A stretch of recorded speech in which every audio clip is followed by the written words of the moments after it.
ಗ್ರಾಮ ಪಂಚಾಯಿತಿ ಸೆಕ್ರೆಟರಿ ಲೋಕಾಯುಕ್ತ ಬಲೆಗೆ ಬಿದ್ದಿರುವ ಘಟನೆ ಕಲಬುರಗಿ ನಗರದ ಲಾರಾಗೇರಿ ಕ್ರಾಸ್ ಹೋಟೆಲ್ ಬಳಿ ನಡೆದಿದೆ.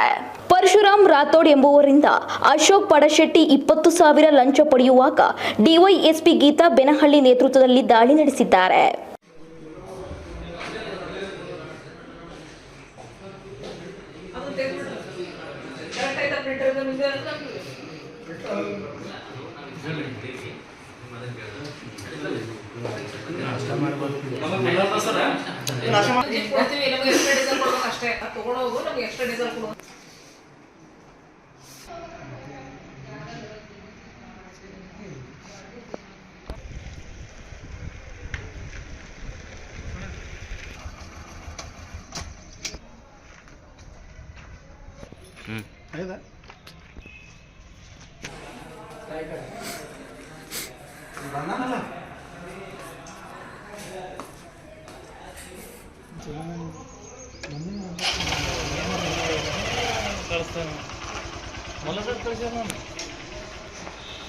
ಇವರಿಗೆ